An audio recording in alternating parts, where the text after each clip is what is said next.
Ang mga pananaw, opinyon at pahayag na inilalahad sa programang ito ay tanging sa mga host at panauhin lamang at hindi sumasalamin o kumakatawan sa opisyal na polisiya, posisyon o pagsang-ayon ng network, ng pamunuan nito o ng mga kaugnay nitong organisasyon. Face to face, sinong sisimangot? Face to face, sinong ngingiti? Face to face, inyong bangayan? Face to face, huwag mong talikuran. Harapin mo face to face. Alright! Yes na yes! Bagong taon, oh! Energy tayo, energy, guys! Happy New Year! Nakatalon ba ang mga kulang sa height noong 12 midnight? Kung hindi, don't worry. Cute pa rin naman yung mga height na parang electric fan. Tama ba, Team Puti?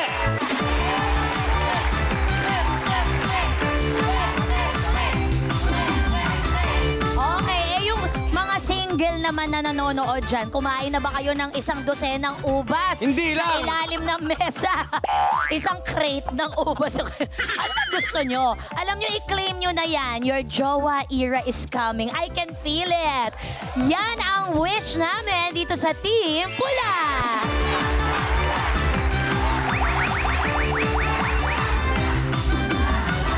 I-manifest din natin ang mas mapayapang bagong taon sa mga may alitan dito sa Face to Face Harapan!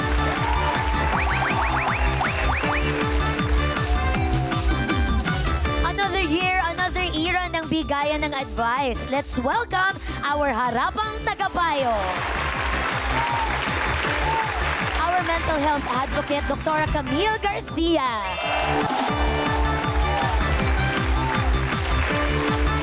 Love problem? No problem yan kay Dr. Love, Brother June Bana.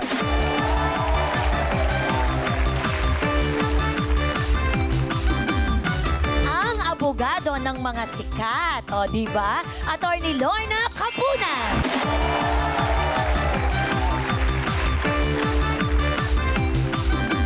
Kahit anong taon at pagkakataon, lagi niyang misyon ang tumulong. Ang nag-iisang atin ng masa, Corina Sanchez Roa! Face to face, sinong sisimangot? Face to face, sinong ngingiti? Face to face, inyong bangayan? Face to face, huwag mong talikuran. Harapin mo face to face. Dahil ngayon ang unang araw ng Enero, kailangan busilak ang ating pagsisimula. O, di ba? Kailangan clean slate. Naku, magtatanong ako ng mga New Year's resolution sa inyo. At kung nagtataka kayo kung bakit kaming lahat ay busilak ang mga itsura, o, di ba? Hindi po ito office uniform. Bagkus ito po ang color of the year 2026. Oh, ang tawag dyan, cloud dancer. Yes, nagpipinuti. Ayan. Oo, pinuti pink, ganyan. Kulay ulap in short, white and pastel. Ayan. Sana lahat tayo ay swertihin ngayong 2026. Ang lahat ng masaya, bilang saya natin. Feel ng hinihiling. It's the merriest, it's the brightest. Mas Pinoy, the best, the best. Saan ka man ipagsigawan. Grabe, ate ko rin may nakakita ako ng isa na mukhang na-pressure cooker over the holidays. Ha? Ang ating sayawero, sasawero for today, I see Ate! Bilang saya Ayan, gusto ko yung nalilito yung embot niya. Okay lang. May facial expression, ha? Oh, kasama ang facial expression Thank you, dapat. Bacon Marketing. Pero Alam mo, ate ko rin, iba-iba talaga, no? Opo, no? Ate ko rin, Ate Tuesday, gusto ko lang sabihin na na-miss namin kayo sa Christmas party. Ay, sayang. Hindi nyo nakita si, si Lady Lance. Hindi si Papa Lance, si Lady Lance. Si Rumi ng marumi. Ayan, ipakita ang mga video at ipakita ang mga litrato. Pero ang nagwagi talaga ay yung nagdala pa ng motor. Ang entrance niya, nakamotor pa siya. Hindi namin siya nakilala dahil sa kanyang maskara. Oh. Ate ko rin gusto din namin magpasalamat sa Pau KTV sa sobrang sayang Christmas party po namin. At sa lechon naman, sa BG's Lechon Cebu. Maraming salamat po. Sarap. Oo nga, ang saya talaga ng Pasko pag maraming namimigay ng libre. Ay, thank you R.S. Francisco for everything last time. Okay. O eto na, handa na ba kayo? Yes! Landlord na high blood sa kanyang tenant na si Val. Kasi hindi na nga daw nakakabayad ng upa, ay nagpatira pa ng kaibigang alagain. Sagot ni Val, hindi kaya ng kanyang konsyensya na pabayaan ng kaibigan. Kaya sa inis ng kasera ay wala nang magawa kundi sisihin itong si Val. Si Val na walang malay. Ang problema lang dyan kay Val, iniiwan-iwan si Karding yung tuwing niya na walang paalam. Kasi minsan, siyempre, nakikita ni Nuno na naiihi, nadudumi. Ako tinatawag ni Nuno. Kaya po wala si Val palagi dyan sa bahay araw-araw kasi para po kumita at maghanap buhay, para po meron silang pangkain mag-chewin. Kaya naiintindihan ko kung bakit na iniiwan si Kuya Carding sa bahay na mag-isa. Si Val hindi nakakabayad ng upa, kaya si Nuno nahihirapan sa pag-iintindi kay Carding. Siya ang bumibili ng pagkain, ng gamot, minsan pinapaliguan namin. Ang problema lang kasi sa kanila dyan, sinisingil sa upa yung tao, hindi nga makapagtrabaho dahil nag-aalaga ng matanda. Kaya umi-extra-extra lang, kaya hindi nakakabayad ng upa. Heto na ang problemadong nagpapaupa at umuupa. Nono at Val, harapan na!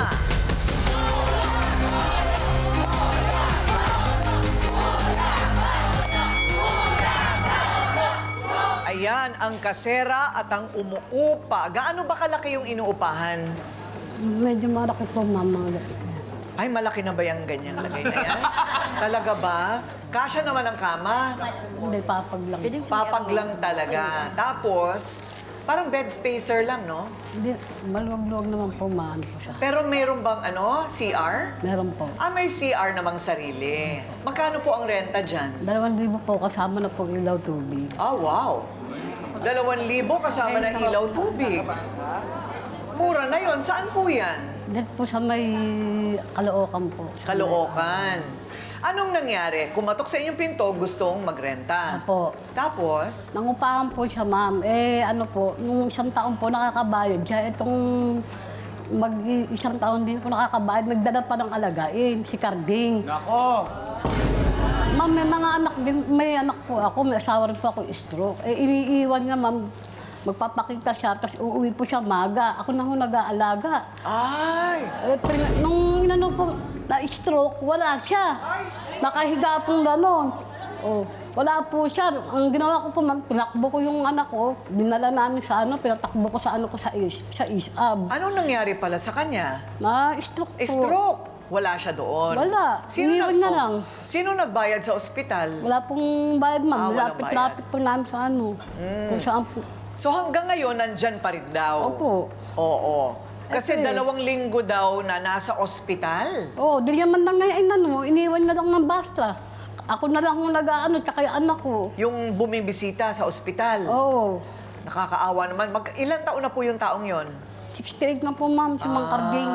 Okay. Ang bait mo naman po masyado, Tenono. Kasi naman po, stroke din ang asawa ko. Ayoko naman pong gawin sa asawa ko yung... Pagpapalain naman kayo sa ginagawa niyong tulong, Nay. Pero tama lang yan na magreklamo kayo. Gaano katagal na si Val na hindi nagbabayad? Isang taon po, ma'am. Isang taon? Opo. Wow! 2024 yan eh. Gagawin yan, uuwi ng gabi. Pag maga, wala na, ma'am. Oo. Sino nag-aano kay Carding? Hindi ako. Wala naman po akong magawa. Saan siya natutulog kung wala siya doon? Ewan ko dyan. So, kumbaga, parang humanap lang siya ng lugar na paglagakan ng kanyang kaibigan. Opo. Kasi nasa kali, ewan ko lang, mamaya makakausap natin itong si Val kung bakit nagkaganon, ano? Anyway, eto na, naipit kasi si Val sa isang masalimuot na sitwasyon. Biktima ba siya ng kamalasan o may kasalanan din siya sa kanyang kinalalagyan? Siya naman ang magkikwento sa pagbabalik ng Face to Face Harapan. O, ito na, isang taon na hindi nagbabayad ng renta, naglagay pa ng aalagaan na matanda doon sa pinagrerentahan. Wow, so that is 24,000 pesos. Tama? Kasi times 12 months. Tapos yung ano pa, pag-aalaga. Buti nga, nakahanap sila ng libreng mag-aalaga doon sa matanda. Paano kumakain yung matanda? Eh, pag may ano po, sinasama ko na doon sa sala. Ah, ikaw rin na nagpapakain. Ano lang po. Eh, hindi lang po yun. Hirap. Sarap nga ako sa pakin. Meron. Nakaka-video lang po. Okay, Oval, paano nangyari na nagrenta ka tapos iniiwan mo lang doon yung tao? Pupunta po sa anak, sa anak. Sa anak mo. Kasi, Wala rin kumakain yung anak ko eh. Wala rin kinakain. wala rin kinakain. Ilan taon na anak mo? Baitsin ko. 25? Pero wala pang trabaho? Ay, nagdala ka pa ng alagayin sa bahay. Kaya nga... Oo. Hindi mo ba iniisip? May obligasyon din ako. Hindi, ang problema niyan, ang problema niyan, naawa ka ba doon sa tao? Oo, naawa. Saan mo nahanap anong pangalan, Carding? Cardi. Ano, kaibigan mo yon? Okay. Saan mo siya kaibigan? Anong relasyon ninyo? Kasi dati siya nagpipintur. Pintor. Photographer? Hindi. Ah, pintura. Oh. Siya sa amin niya ako. Yun. Ah, binibigyan kanya ng trabaho. Oo. Tapos, so parang kumbaga, utang ng loob mo lang sa kanya, natulungan din siya. Wala siyang pamilya? Wala, ma'am. Naano po siya. Yung Wala? Tinatanggi siya. Pinuntahan na nga namin yun doon po sa lugar So may nila. pamilya, pero itinatanggi siya. Tama ba? Ayaw na siyang tanggapin ng dating asawa, may 2 anak. Hindi ko lang alam kung bakit nagkaganon. Manginginom ba? Hindi naman. Hindi naman. Eh, ikaw, bakit dilaw na yung mata mo? May problema ka ba sa liver? Wala. Ha? Wala. Ipapa-check up kita, ha? Ipapa-check up ko. Tsaka, dali lang. Ano yung bukol na yan? Ano yung bukol na yan? ha? Sis! Oh! Anong sabi ng doktor? Hindi naman daw yan malignan. Hindi ba pinapatay sa doktor? Eh, hindi pa siya nakakapagpa-check up. So, ipapa-check up natin yung bukol mo na yan, ha? Yung anak mo, bakit walang trabaho? Wala trabaho. Bakit nga? Ano ba siya, tamad? Tamad yun. Gusto ko yung inamin niya agad. At Oo. tamad ba siya? Tamad yun. Tamad. Tamad. Isa lang. Mabuti naman, isa lang lalaki, babae. Babae. Babae. Talaga naman, oo, ang buhay. Mahirap na, pinapahirap pa. Pero, bilib ka naman na awa naman siya sa kanyang kasama. Opo, pero dapat kay Tatay Carding na lang siya maawa. Di na sa anak niya, malaki na yung anak niya eh. Si Oo. Tatay Carding di na kaya magtrabaho, anak niya pwede pa eh. Correct, pero hindi naman niya pananagutan yung Carding. Totoo. Kaibigan lang eh. Hindi Ito naman bilang katubo. na lang yun, bilang konsuelo na lang dahil inalagaan ka nga niya. Yung anak mo, inalagaan mo na rin yan, matanda na yan, pagtrabahuin mo na. Para may pambayad ka na kay Ate Nono na 1 taon ng abonado. Okay, ganito. Bakit hindi mo na lang dalhin si Carding dun sa bahay niyo? Ay, masikip? Masikip. Walang bahay? Wala, nakikitira-tira lang din yan. Nakikitira-tira Kung saan ka siya lang din. kakain. Oh, Di ganon. ba kumakain sa labas? Ganon. Naku, talaga naman, Naaawa pero Naaawa. hindi alam kung paano tutulong. Yun. Sinusubukan kasing isole si Carding sa kanyang sariling pamilya, natagpuan, pero ayaw na talaga tanggapin. So anong gagawin natin, di ba? Dito kay Carding, nabaldado na, hindi na makapagtrabaho, at hindi pa rin siguro yan napapadala sa check-up. Ayan, pero may maintenance sa barangay, ha? Meron po. So meron naman siya. Hinihinga ko po siya sa Hinihingan center. mo. Ay, naku, napaka-ano nyo. Napakasipag. Bait. Ayan. So, sino ba talaga ang aako kay Tatay Carding? Naawa, wala namang awa din sa sarili ito. So, aalamin po natin kung ano ba ang sitwasyon talaga na pwede nating gawa ng paraan sa pamamagitan ng kanilang mga kakampi. Sa pambihirang pagkakataon, eto na, walang kakampi ang ating mga bisita. Pero si Nono may isa pang tao na inirereklamo. Malalaman natin ang reklamo niya sa pagbabalik ng Face to Face Harapan. Siya naman ang pamangkin ni Tatay Carding na gusto ring ireklamo ni Nono. Eto na, Grace, humarap ka na.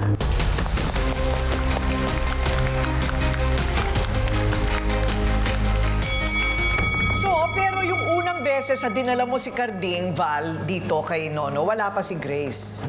Okay, so ano ang reklamo dito ni Nono? Te Grace, close ka ba kay Tatay Carding? Medyo po. Medyo. So, nasan ka nung na-stroke si Tatay Carding? Sa Pahu po ako nakatira. Sa? Sa Pahu po. Medyo malayo. Malayo sa Caloocan. Oo. So, ngayon na Caloocan nandito ka na, pwede mo na bang kunin si Tatay Carding para yung kliyente ko naman medyo makaluwag-luwag naman? Ayaw niya nang kunin. Ayaw. Tuwiran niya, may dalawa siyang anak. Paano naman ako? Maliliit pa po yung anak ko, Nono. Pero hindi niya kaano-ano si Tatay Carding. Siya nagpapakain, siya nagpapatira, kuryente, tubig, pati ospital siya nagdadala, siya nag-aasikaso lahat. Hindi niya kaano-ano, pero kayo, ikaw yung kamag-anak. Oh, pero teka muna, Ryle, pamangkin ang kausap natin. Nasaan ang dalawang anak? Hanapin niyo mga Nasaan ang pinsan niya. asawa? Siguro ang mahihingi natin kay Ate Grace, hindi mo ba matunton yung talagang anak ni Hindi rin. Tatay Carding? Hindi po. Ayaw rin akong kausapin. Hindi po. Hindi nyo na mahanap o sinubukan nyo ba ever? Sinubukan naman hanapin pero di po. Yung mahapin. researchers natin, nahanap sila.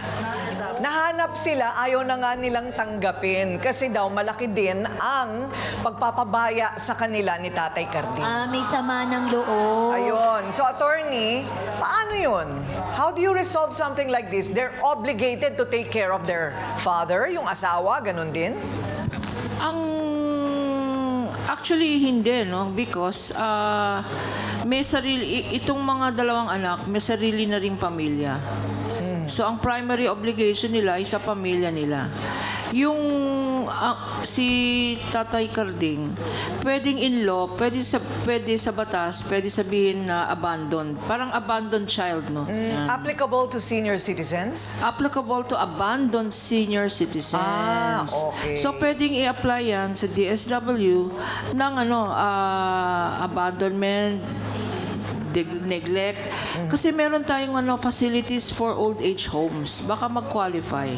Ah, okay. So, baka pwede naman yung Kasi ganun. hindi pwedeng pilitin ng iba yung financial, iba rin yung moral. May moral obligation yung dalawang anak. Pero hindi mo mapipilit kung walang financial capacity. So, ito'y kailangan pang may representasyon syempre sa DSWD. Mahaba ba yung proseso? Dapat dapat kung may barangay, kung sabi mo magaling naman ang barangay ninyo, dapat ang barangay ang mag-intervene. Sila ang maglalapit Siya sa ang DSWD. lalapit sa DSW na may ganyang situation para sila na ang mag-ayos ng mga papeles, i-certify na resident at indigent na hindi kaya magsuporta sa sarili niya. So, ano nga ba talaga ang kalagayan ni Tatay Carding? Eto, nadatna ng aming researcher ang sitwasyon ni Tatay Carding at ito ang kanyang itsura.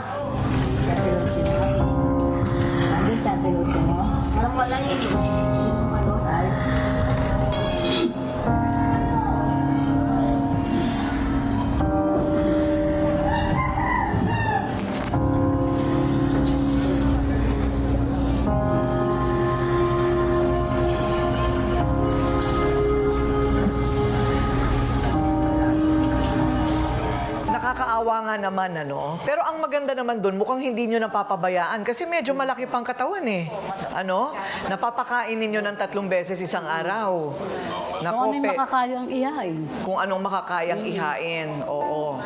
Ngayon, dahil hirap na ngang kumilos si Tatay Carding, minabuti nating huwag na siyang papuntahin dito sa face-to-face. Gayunpaman, may mensahe siya para sa mga anak na nais din niyang ibahagi sa atin.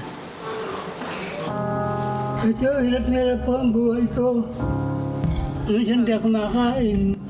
Yung mga anak ko, mahal na mahal ko sila. Hindi na ako binigyan ng siya pagkakataon para magbago. Pasasyan sila sa kung ano naman nagawa ko kasalanan. Sana patawarin nila ako. Sana itong Pasko na ito, galawin niyo naman ako, parang awa niyo na na. Parang hirap na ako sa buhay ko ngayon.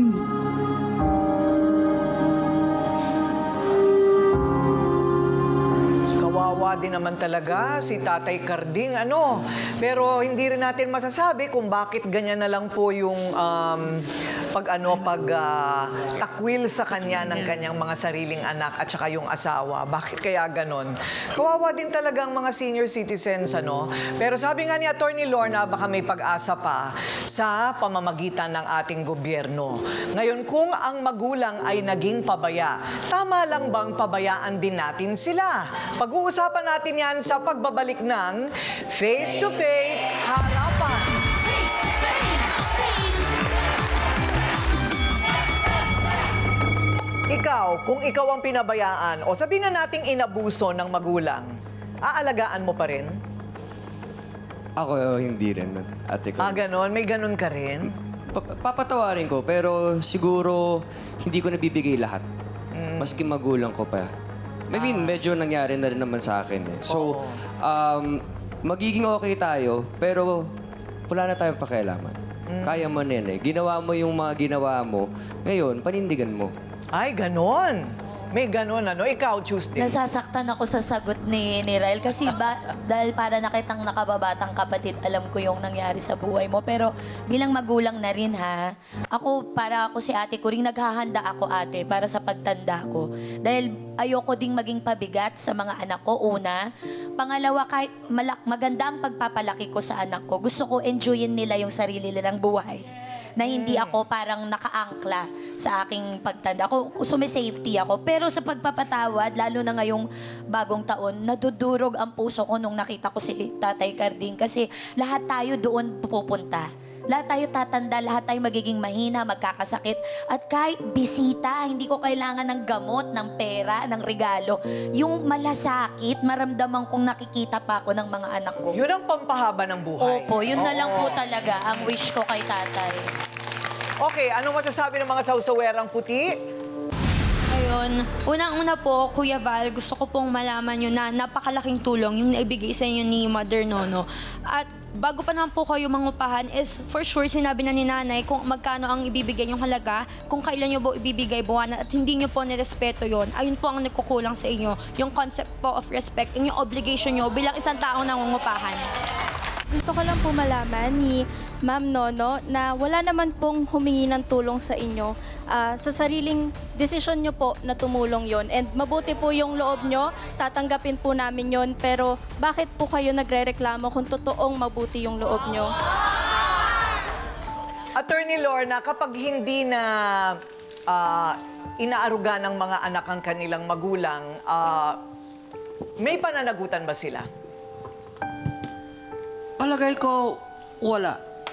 Kasi ang definition ng support sa batas is the means, yung financial means, yung kakayanan ng giver, tsaka yung needs ng beneficiary, no, ng nangangailangan ng tulong. Miski na may magulang na nangangailangan ng tulong, pag wala namang financial means na tumulong ang anak sa magulang, talagang hindi mo pwede na nga pigain, ano. Pero iba yung support financial kasi ang support hindi lang naman financial. May emotional, psychological, yung pagpapakita ng kindness. Huwag tayong maging judgmental kay Tatay Carding, no? Hindi natin alam kung anong kwento niya. Pero ang lesson natin dito sa face-to-face, kung kaya naman nating tumulong tayo. At nagpapasalamat tayo kay Nono na wala namang obligasyon. Nakita naman natin ang linis-linis ni Tay Carding, no? Kumakain pa siya ng kape at pandesal. Salamat kay Nono. Oo, Nono, pagpalain ka. Dr. Love, kung ano ang itinanim siyang aanihin, gaano katotoo ayon sa Biblia? Totoo yan, Ate Kuring. Matatagpuan natin yan sa Galatians chapter 6, verse 7. Kung ano ang itinanim ng tao, yun ang kanyang aanihin. Very, very practical. Sa araw na ito ay unang araw ng taon. At dapat nating pasalamatan ng Diyos dahil bagong umabot tayo sa taong 2026. Pasalamat ko, unawain natin si Val. Ang nakikita ko, Ate Kuring, dito, yung Parable of a Good Samaritan, ang mabuting Samaritano. Si Val, gusto niyang tumulong kay Carding talagang dahilan lamang sa kakapusan. Hindi nga siya makaupa, no? Inirereklamo siya ngayon ni Nono. Dahil si Nono ay may kailangan din. Si Nono, nakikita natin yung pagiging mabuting Samaritano niya. Hindi naman niya kamag-anak itong taong ito. Pero sa abot ng kanyang kakayanan, at umaabot siya doon sa panahon na tagtuyot, sabi niya, wala siyang pagkunan, walang tulong ang gobyerno sa kanya para matulungan yung nangangailangan. Katulad ni Attorney, nais naming pasalamatan, Nono, sa kabutihang loob mo. Hindi maaaring umani ka ngayon ng mabuti sa iyong ginagawa. Huwag mo nang asahan yon.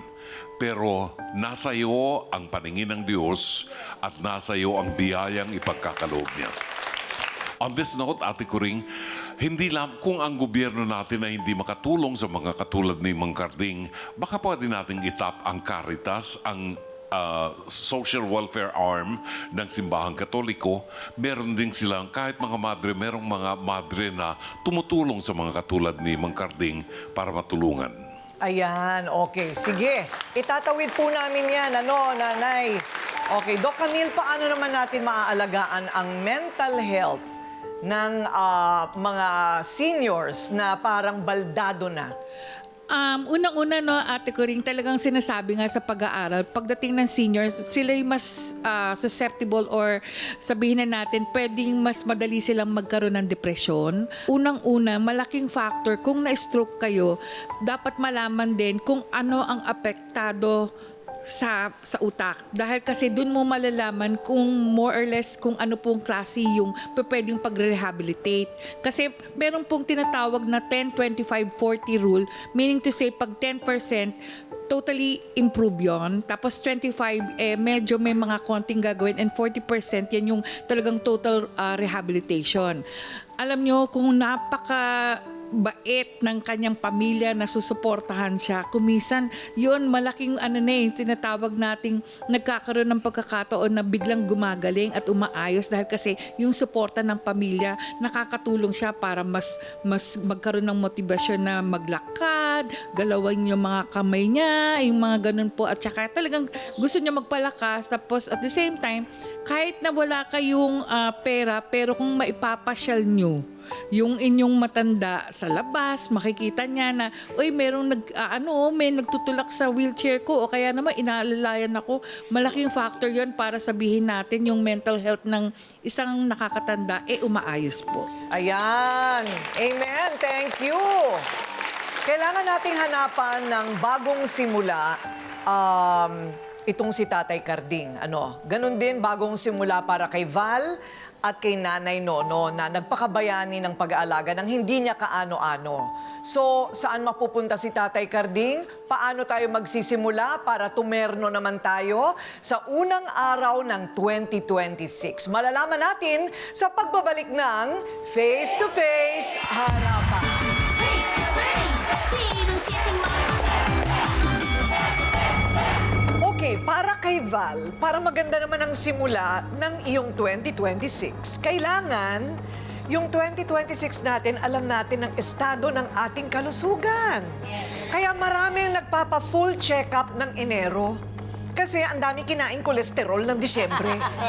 Diba? Nagiinom, kumakain ng baboy. So maganda, simula ng 2026, malusog. Patingnan natin, naninilaw ka eh. Tapos may bukol ka, ano yan? Patingnan natin yan at patatanggal natin yan. Okay? Okay. At yung gamot kasama na rin doon. Okay. Ngayon, si Carding, meron tayong tatlong pagpipilian na ilalapit natin siya sa lahat. Maghintay lang tayo ng kaunti, Nanay, para si Carding mananatili muna sa inyo kung talagang ayaw tanggapin ng kanyang pamilya habang inililipat namin siya kasi may assessment pa po yan. Hindi ba? Pero habang hinihintay natin yung pag-alis ni Tatay Carding, sagot na po namin siguro yung 15,000. Doon sa 24,000. Yung 15,000 buo na namin ibibigay sa iyo para hindi ka naman masyadong mahihirapan. Ngayon, yung tira nun, ewan ko lang, bibigyan kasi natin ng kabuhayan nito Para may ginagawa yung anak niya na walang silbi. Naiinis ako sa anak mo, 25 na pala pa rin. Hindi ba pala, isa siyang malaking pala? Ito, at least, kung meron siyang tindahang bigasan at marunong kayo magpaikot ng pera, meron kayong pagkukunan ng kinikita. Okay? Tapos, unti-unti lang bayad sa kanila. Di ba? Unti-unti bayad. Kaya hindi ko binuo. Kasi yan ay utang mo sa kanya. Alright? Okay ba yung pasimula? Pasimula sa 2026, nanay? Okay, New Year's resolution time! Ano ang New Year's resolution mo, Attorney Lorna?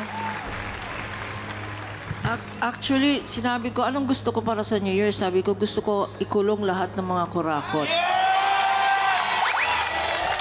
So my New Year's resolution is to help towards that endeavor. Now, Brother June. Since I belong to the Dominican family, meron kaming perpetual vow of proclaiming the good news and preaching the truth and blessing the people, ganyan.